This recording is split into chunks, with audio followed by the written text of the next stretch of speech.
ईद उल अजहा की हार्दिक बधाई। हाजिर हूं मैं शेख मुजाहिद हुसैन आबादी आरबीसी चैनल के माध्यम से। आज की वीडियो कुछ खास है। पहले हेडलाइंस। आप सभी को ईद उल अजहा की बहुत बहुत मुबारकबाद। नगर उपाध्यक्ष गयासुद्दीन सिद्दीकी। रहमान राइन ने कहा, सूर्या टीम की तरफ से बकरीद सबको मुबारक हो। हम सब आपस में भाई भाई, सभी मुराद हो पूरी, हर एक सवाली की दुआ को हाथ उठाओ कि बकरीद का दिन है। कृष्ण बैठा की दो पंक्तियाँ।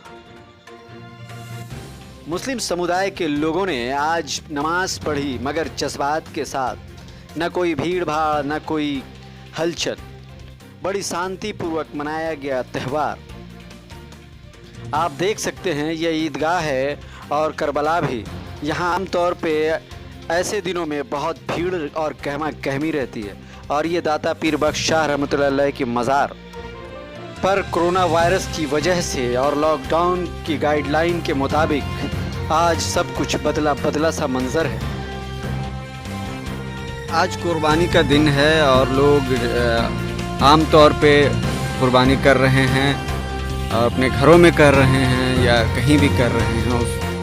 उसके बारे में जानने के लिए हम आए हुए हैं डॉक्टर नादिर साहब के यहाँ पे। सर, ये पूरा आप भीगे हुए हैं अभी, और यहाँ पे देखिए ये फ़ैन लगा हुआ है और फ़ैन चल रहा है और मुझे लग रहा है पूरा भीग गए हैं आप। कैसे सर ये भीगे हुए हैं आप पूरा? हस्बे मामूल बराबर जो है कि हम जो है हर पर्व त्योहार में साफ सफाई करते हैं, चाहे वो छठ हो, चाहे वो दशहरा हो, मुहर्रम हो। तो आज चूंकि बकरीद थी, इसलिए आप पूरा सफाई उफाई कर करके बैठे हुए हैं। सफाई हमने कल कॉल कर रहे थे आपको, लेकिन आपने पिक नहीं किया। शायद उस वक्त भी सफाई कर रहे थे क्या? जी हाँ, कल जो है कुछ फोन से दूर थे आप। जी। बहरहाल चलिए, आज आप पकड़े गए और आज हम आपसे जानने के लिए खास तौर पे आए हुए हैं। और ये देखिए इनकी टी टेबल पे टी रखी हुई है और पानी भी शायद अभी रखा हुआ है इनके सामने ही। और इससे अंदाज़ा लग रहा है कि अभी तुरंत ही आए हुए हैं ये, क्योंकि इनका जिस्म भी पूरी तरह से भीगा हुआ है। सर, आप ये बताएं ज़रा सा, आप एक डॉक्टर भी हैं और दूसरी चीज़ स्कूल के डायरेक्टर भी हैं।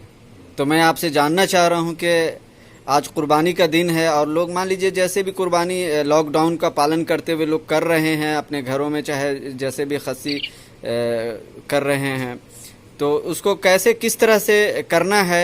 मौलाना लोग तो बताते ही, लेकिन मैं आपसे जानना चाहता हूं कि एक डॉक्टरी निसाब से क्या होना चाहिए। डिफरेंट है जो पहले माहौल था और अभी जो कोविड-19 के वक्त में जो माहौल है, ये बिल्कुल ही चेंज हो गया है। हमारा कंसेप्ट चेंज हो गया है। पर्व त्योहार होता था, हम लोग जो है एक दूसरे से गले लगने का होता था, लेकिन यहाँ पर सोशल डिस्टेंसिंग का मामला है। क्योंकि अब जो देखा गया है, अब जो ज्यादा लेटेस्ट इन्फॉर्मेशन आ रही है, उस पर हो रहा है क्लोज प्रोक्सिमिटी में, मतलब ज्यादा गथम गुत्थी जगह में होने से ये सबसे ज्यादा संक्रमण का कारण बन रहा है। तो इसलिए जो है पर्व त्योहार में हम जो है कि अगर जमात में नमाज पढ़ेंगे तो हमें दिक्कत होगी, इसलिए अलहदा नमाज पढ़ा गया। इसके अलावा जो है कि हम चाहेंगे कि एक दूसरे के यहाँ जो है कि जाना मिलना जुलना जितना कम से कम हो सके, और मास्क का हमेशा जो है कि इस्तेमाल किया जाए, और सैनिटाइजर से, साबुन से हाथ वगैरह बाहर धोया जाए। और जिस जगह में अपने करबी खस्सी की कुर्बानी कर रहे हैं उसको बिल्कुल साफ सफाई से रखें, उसमें मक्खियाँ या कोई गंदगी ना फैले। हो सके तो उसको सैनिटाइज कर दें, उस जगह को बिल्कुल जितना साफ सफाई आप रखेंगे, और इसी से जो है कि हमारी बीमारी दूर होगी। एक बात बिल्कुल समझिए, जहाँ पे कुर्बानी होती है सर, मान लीजिए कहीं पर भी अपना लोग कर रहे हैं, तो कभी कभी जैसे आम दिनों में देखा जाता था कि घर के 2-4 लोग इकट्ठा हो गए या 5 लोग इकट्ठा हो गए, तो उस तरह की चीजें के लिए क्या कहना चाहते हैं आप? नहीं, यहाँ पर हम बिल्कुल चाहेंगे कि कुर्बानी के लिए एक जो है कि दुआ पढ़ना चाहिए। अगर खुद वो आदमी इस लायक है, अपने से दुआ पढ़ सकता है कुर्बानी के लिए, तो आज की जो दुआ है वो पढ़ सकता है, और ना कोई दूसरा एक जो है कि सिर्फ वो पढ़ाए। और जो चिक है वो खस्सी जो है कि ज़बा करने में मदद करे। ज़्यादा से ज़्यादा 3 आदमी वहाँ पर हों, तीनों को मास्क होना चाहिए। जो ज़िबा कर रहा है उसके हाथ में ग्लव्स होना ज़रूरी है। और इस तरह से मतलब कि जो है कि हमारे एक दूसरे से सांस एक दूसरे से जो है कि ना आए और हमारी प्रोक्सिमिटी कम हो, तो हम संक्रमण को रोक सकते हैं। चलिए, बहुत अच्छा है सर, आपने वक्त दिया और आज आरबीसी चैनल से आप पकड़े गए, इसके लिए। और मैं चाहूँगा कि आप आम जनता से भी मुखातिब हों और उनके लिए भी कुछ संदेश हो, मुबारकबाद हो, आप देना चाहें तो। बिल्कुल बिल्कुल, बहुत बहुत तहे दिल से सारे लोगों को, सारे हिंदुस्तानियों को क्योंकि ये हम लोगों का जो है राष्ट्रीय त्यौहार के रूप में हम लोग अगर मनाते हैं तो हम लोग को ज़्यादा खुशी होगी और हम एक दूसरे के त्यौहार में इंजॉय कर सकेंगे, मिल सकेंगे। तो हम चाहेंगे कि आप लोगों को बकरीद मुबारक हो, आप लोग जो है सुरक्षित रहें, आप लोग जो है साफ सुथरे रहें और आप लोग संक्रमण को रोकें और प्रशासन की मदद करें और इस तरह से संक्रमण का चक्र रोकने में मदद करें। बहुत बहुत धन्यवाद, बहुत बहुत शुक्रिया।